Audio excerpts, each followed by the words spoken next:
எல்லாரும் வணக்கம். நம்ம இன்னைக்கு எங்கே இருக்கோம் பார்த்துக்கிட்டிங்கன்னா, திருநெல்வேலி மாவட்டம் அம்பை தாலுகாவில் இருக்கக்கூடிய அத்தாளநல்லூர் அப்படின்ற ஒரு கிராமத்தில் தான் இருக்கோம். இந்த கிராமத்தில் என்ன ஸ்பெஷல் அப்படின்னு பார்த்துக்கிட்டிங்கன்னா, 1500 வருடம் பழமையான ஒரு கோயில் இருக்குது. இந்த கோயிலோட பேர் என்னென்னா ஸ்ரீ ஆதிமூல கஜேந்திர வரதர் திருக்கோயில். இந்த கோயிலுக்குன்னு ஒரு சிறப்பு இருக்குது, அதாவது ஒரு வரலாறே இருக்குது. இந்த வீடியோவில் ஃபுல்லாமே அந்த வரலாறு என்ன அப்படின்றத தான் பார்க்க போகிறோம். வீடியோ ஃபுல்லாகவும் ஸ்கிப் பண்ணாமல் பாருங்கள்.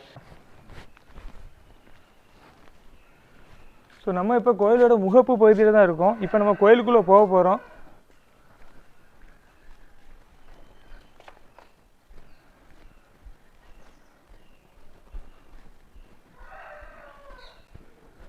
ஆக்சுவலி கோயிலில் இன்னும் நடை திறக்கலை. நடைக்கான டைமிங்னு பார்த்தீங்கன்னா 7 to 11 வரை நடை திறந்துருப்பாங்க. இன்னும் யாரும் வரலை.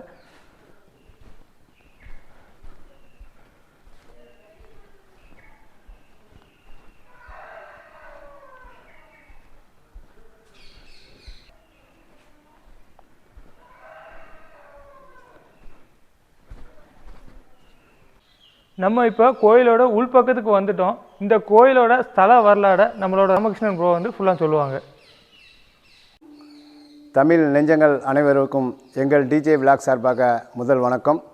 நேயர்கள் அனைவருக்கும் இன்றைக்கி காண இருக்க கோயில் என்ன பார்த்தீங்க அப்படின்னா, நம்ம அம்பை தாலுகாவில் இருக்கிற அத்தாநல்லூர் ஊரில் கிராமத்தில் ஆதிமூல கஜேந்திர வரத பெருமாள் கோயிலை பற்றி இப்போ பார்க்க போகிறோம். இந்த கோயிலோட சிறப்பு அம்சம் என்ன அப்படின்னா, சிறப்பு அம்சங்கள் என்ன அப்படின்னா, இங்கே ஆதிமூலர், அதாவது என்னென்னா புஜங்க சைஸில் பெருமாள் வந்து நமக்கு திருக்காட்சி தரார். புஜங்க சைஸில். இன்னொரு விஷயம் என்ன அப்படின்னா, இங்கே வந்து மிகவும் சிறப்பு வாய்ந்த 2 பேர் என்ன அப்படின்னா, யானையும் முதலையும். இந்த கோயிலோட முதல் வரலாறு அதை பற்றி நம்ம இப்போ பார்ப்போம். இங்கே விஷ்ணுவோட சிறந்த பக்தன் யாருன்னு பார்த்தீங்க அப்படின்னா இந்திராஜிம்னன். இவர் வந்து பார்த்திங்கன்னா மகாவிஷ்ணுவோட சீரிய பக்தர். இவர் வந்து நம்ம கோயிலில் வந்து தவம் பண்ணிகிட்டு இருக்கும்போது துர்வாச முனிவர் வந்து அந்த பக்கமாக வரும்போது வந்து சிறந்த ஆழ்ந்த சிந்தனையில் வந்து இறைபக்தியோடு இறைவனிடம் வந்து தியானம் பண்ணி கொண்டிருக்கிறார். அந்த டயத்தில் துர்வாச முனிவர் வரும்போது இவர் கண்டு கொள்ளாத காரணத்தினால துர்வாச முனிவர் கோபம் கொண்டு இவருக்கு சாபம் கொடுக்குறார். இவர் தன்னுடைய தவத்திலிருந்து கலைந்து எழும்போது தனக்கு கொடுத்த சாபத்தை வந்து மன்றாடி அவரிடம் மீண்டும் மன்னிப்பு கேட்டு எனக்கு எப்படியாவது விமோசனம் தாருங்கள் என்று கேட்கிறார் அரசன். அப்போ அவர் சொல்கிறார், நீ விஷ்ணு மீது அதிக பற்று உள்ளதுனால விஷ்ணுவே உனக்கு வந்து சாப விமோசனம் தருவார். அதுவரை நீ வந்து அடுத்த பிறவில் யானையாக பிறப்பாய் அப்படின்ட்டு சாபம் கொடுத்து அந்த இடத்தை விட்டு நகர்ந்து செல்கிறார். அதன் பிறகு அந்த காலம் கடந்து அடுத்த பிறவியில் வந்து இந்திராஜிம்னன் வந்து கஜேந்திர யானையாக பிறந்து வலம் வந்து கொண்டிருக்கிறார் பூமியில். அந்த சமயத்தில் வந்து குளக்கரையில் வந்து ஹூகு என்ற அரக்கன் வந்து அங்கே வந்து குளக்கரையில் வந்து நதி நீராட வர மக்களை எல்லாம் துன்புறுத்திட்டு இருக்கான். அப்போ முனிவர் வந்து அகத்தியர் முனிவர் வந்து உள்ளே வந்து நீராட வரும்போது அவருடைய காலையும் பிடிச்சி வதம் பண்ணிகிட்டு இருக்கும்போது வழி தாங்க முடியாமல் ஹூகுக்கு வந்து முனிவர் வந்து சாபம் கொடுக்குறார், நீ வந்து முதலையாக பிறப்பாய் அடுத்த ஜென்மத்தில் அப்படின்ட்டு.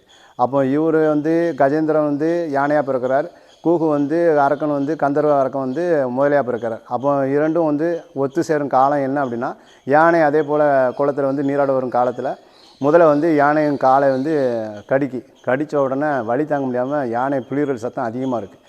மீண்டும் நம்ம இந்த சாபத்தை வந்து விமோசனம் பெறுறதுக்காக நம்ம வந்து இந்த வழியை தாங்கி தான் ஆகணும் அப்படின்ட்டு யானை மீண்டும் புலிகள் சத்தம் அதிகம் கொடுத்து தும்பிக்கையை வச்சு தாமரை குளத்தில் உள்ள தாமரையை பறித்து நம்பிக்கையோடு மேலே எரியுது. எரிஞ்ச உடனே ஆதி மூலமே என்று ஒரு பிளிர சத்தம் கேட்கு. ஆதி மூலமே என்றவுடனே சிவனும் பிரம்மனும் வந்து நம்மளே இல்லை அப்படின்னு அமைதியாக இருக்காங்க. இதை கேட்ட பெருமாள் வந்து என்னன்னா மகாவிஷ்ணு ஓடி வரார். ஓடி வரதை பார்த்தோன்னா கருட பகவான் நம்ம சுவாமி நடந்து போகிறாரே ஓடி போகிறாரே அப்படின்ட்டு அவர் பறந்து வந்து தான் தோளில் சுமந்து கொண்டு வரும் வேகத்தில் வந்து இப்போ விஷ்ணு என்ன நினைக்கிறார், நாம் போய் சேரும் நேரத்திற்குள் யானைக்கு எதுவும் உயிரிழப்பு வந்துடக்கூடாது அப்படின்னு தன் சக்கராயத்தை வந்து ஏவுற உடனே முதலையை வந்து வதம் பண்ணுது. அது வந்து என்ன அப்படின்னா ஒரு கணம் வந்து நம்ம சக்கராயத்தை ஏவுறார். அந்த கணம் வந்து தர்ம பாதையில் வந்து தர்மத்தை தலைக்க செய்கிறது. அப்போ விமோசனம் பெறுறாங்க, 2 பேருமே விமோசனம் பெறுறாங்க. மீண்டும் இந்த கோயிலில் சிறப்பம்சம் என்னென்னா, சுவாமி புஜங்க சயனத்தில் திருக்கோலத்தில் காட்சியளிக்கிறார். மேலும் இங்கே வரும் பக்தர்களுக்கு சனி தோஷம் இருந்தால் சனி தோஷம் நிவர்த்தி பெறுவதற்கும் மனக்கவலைகள் நீங்குவதற்கும் இங்கே வந்து ஆத்ம திருப்தியாக இந்த கோயிலை வலம் வரும் பக்தர்களுக்கு மிகவும் ஆழ்ந்த சிந்தனையில் இறைவனிடம் தான் நினைத்து வந்த காரியங்களே வெற்றி பெற செய்கிற அளவுக்கு அவருடைய அருள் இருப்பதனால் நீங்களும் வந்து சுவாமியின் அருளை பெற்று நல்ல ஆசையுடன் வாழ எங்களுடைய டிஜே பிளாக் சார்பாக உங்களுடைய நன்றியும் வணக்கத்தையும் தெரிவித்துக் கொள்கிறேன். இந்த கோயிலின் சிறப்பு அம்சம் என்ன மேலும் பார்க்கோம் அப்படின்னா, இது வந்து கபிஸ்தலமாக கருதப்படுது. என்ன அப்படின்னா பஞ்ச ஸ்தலத்தில் இது வந்து கபிஸ்தலம். மொத்தம் 5 ஸ்தலம். கபிஸ்தலம், திருக்கோவிலூர், திருக்கண்ணங்குடி, திருக்கண்ணமங்கை, திருக்கண்ணபுரம், இப்படி 5 ஸ்தலத்தில் இது ஒரு முக்கிய ஸ்தலமாக கபிஸ்தலமாக நம்ம விளங்கப்பட்டு மிகவும் சிறப்பு வாய்ந்து பிரசித்தி பெற்று வருகிறது.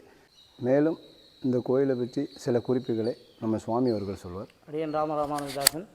இப்போ இதை பார்த்தீங்கன்னா கஜேந்திர வரதர் மூலவர் வந்து ஆதிமூல பெருமாள், ஸ்ரீதேவி பூதேவி நீலாதி சமேத ஆதிமூல பெருமாள், உற்சவர் வந்து ஸ்ரீதேவி பூதேவி நீலாதேவி ஆண்டாள் சமேத கஜேந்திர வரத பெருமாள்.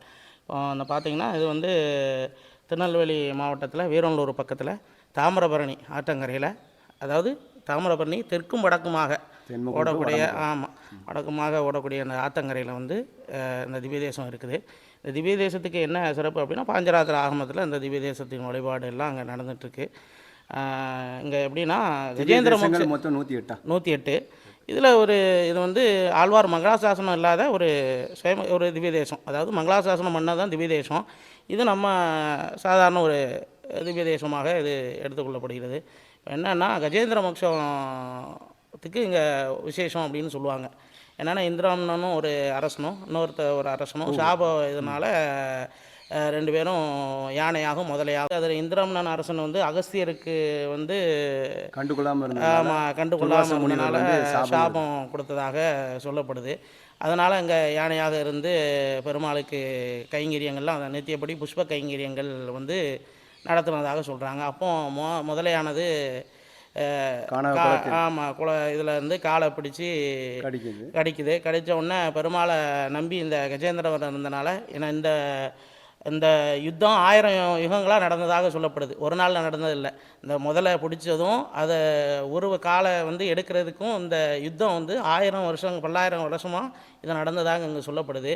என்ன அப்படின்னா, யார் இந்த மூலம் என்னை காக்கட்டும், அதாவது இந்த உலகத்தை படைச்சது யார், அவன் ஆதி மூலம், அந்த மூலம் வந்து என்னை காக்கட்டும் அப்படின்னு சொன்னதுக்கு இணங்கத்தான் அந்த பெருமாள் வந்து சக்கரா இதோட வந்து காட்சி கொடுத்து வதம் பண்ணி முதலைக்கும் ஒரு மோட்சத்தை கொடுத்து இவருக்கும் மோட்சம் கொடுத்தாருன்னு சொல்லப்படக்கூடிய சரித்திரம். இதில் என்ன ஒரு பரத்துவமான விஷயம் அப்படின்னா, எம்பெருமானானே ஆதி மூலம், இந்த எம்பெருமான் தான் இந்த உலகத்துக்கு ஆதி மூலம்.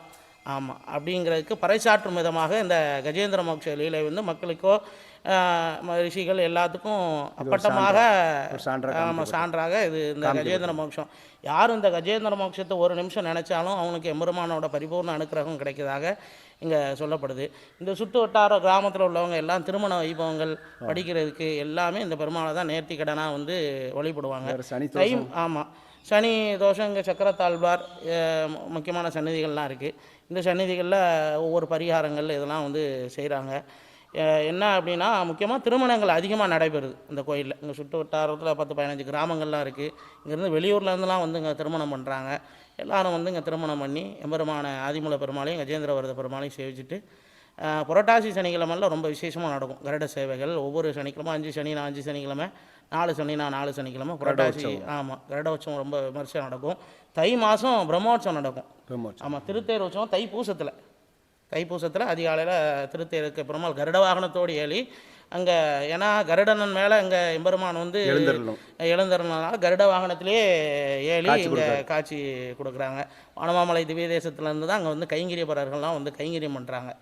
ஆமாம், சுவாமி மதுரகவி ராமானுஜர் சுவாமிகளோட அனுக்கிரகத்தில் இங்கே வந்து கைங்கரியங்கள்லாம் வனமாமலை திவ்ய தேசத்தில் வந்து தேர் உற்சவத்துக்குலாம் வந்து சுவாமி கூட வனமாமலை சிஷியால் அங்கே இருக்க அர்ச்சகர் கூட வனமாமலை மடத்து சிஷியால் தான். மாதிரி அதிகமான ஏற்றமான ஸ்தலம் இது.